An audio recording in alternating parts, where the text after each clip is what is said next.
Thank you, Senator Worker. Senator Hawley, please. Thank you, Mr. Chairman. Thanks to all the witnesses for being here. Mr. Secretary, if we could start with you. Can you tell me, just give me a sense with regard to the budget, what specifically does this budget request do to increase the Air Force's ability to deter a Chinese fait accompli situation in Taiwan in the next several years? Senator, I think it provides a number of capabilities that will effectively do that. It sustains the current force to a level which supports combatant commanders. It's acquiring systems like the F-35, though not quite at the numbers we would have originally intended, as well as transforming some other elements of the force structure with increased capabilities. Some of the capabilities that I mentioned in my opening statement, however, will be longer. It will take longer to get them than the next few years, so there is a period of risk there.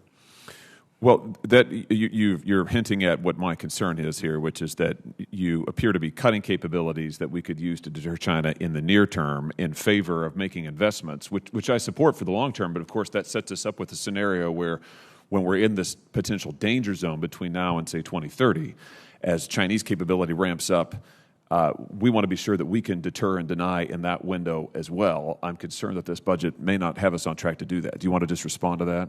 Allay my concern. I don't think any potential adversary should underestimate the United States' military capability. We have the most powerful military in the world by a wide margin. And anyone who wants to challenge us should recognize that and realize that we're prepared. It's a very ready military as well. It has global responsibilities, and because of that, it's fairly large, but it can swing those capabilities from one theater to another fairly quickly. So any potential adversary, I think, should be given great pause when it looks at possibly taking on the United States at any point in time. Now, the risk is increasing over time because our adversaries, potential adversaries, China, the one I'm concerned about the most, is fielding increased capability over time. So we have to respond to that.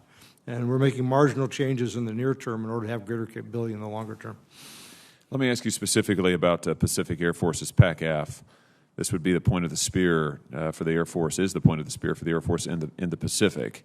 Were all of the posture requirements identified by PACAF for this fiscal year 23, this budget cycle, were they funded in the budget request? We don't fund posture requirements per se. We fund organizations that then are used to provide forces to combatant commanders. There's a constant dialogue, and General Brown is very involved in this, about what portions of our force are forward and how, as we modernize, we take forces out and replace them. So there have been discussions about what forces to keep forward, and as we retire certain aircraft, what should be changed in terms of forward posture. And that's a continuing dialogue that really happens in the context of the Joint Staff and under the Secretary of Defense's direction. General Brown, do you want to comment about that a little bit more? Sure. So, part of that dialogue is not only with PACAF, but also with the, in this case, Indo-PACOM, with Admiral Aquilino on his requirements, and to balance that between all of our global commitments to be able to not only support Indo-PACOM, but also the other combatant commands, and EUCOM is one of those today that you see. So there is a constant dialogue about how we base, how we posture, and how we and actually train our airmen as well to handle really all the threats that we think we might face. So are you telling me, Mr. Secretary, that there are no unfunded requests from PACAF? They got everything they wanted? I'm not aware of their request. Any unfunded requests from PACAF. They may have them, but I'm just not aware of them. Okay, great. Could you take that for the record for me? If there are unfunded requests, would you provide those to me? Certainly. Thank you. Let's talk about long-range anti-ship missiles, if we could. If we were to be in a kinetic situation with China, fight with China, we'd burn through LRASMs pretty quickly, wouldn't we?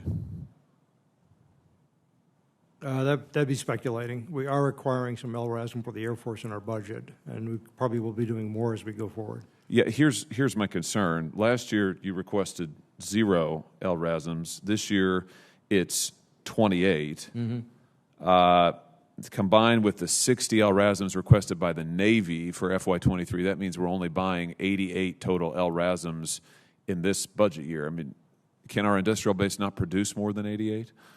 I'm not sure what the limitation is there, but LRASM's not our only anti-ship capability. There are other weapons that can be effective in that mission as well. Well, so why aren't we buying more then? I mean, let me just put it to you that way. They're not the best bang for the buck. They're not efficient. They're not. I mean, help me get some clarity here.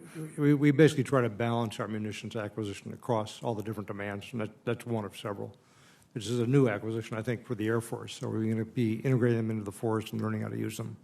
And I would expect I will tell you, there will definitely be more anti-ship capability going forward. Whether it's a LRASM or not, I'm not certain at this point. Great. My time has expired. I'll have a few additional questions for each of you for the record. Thanks again for being here. Thank you, Mr. Chairman.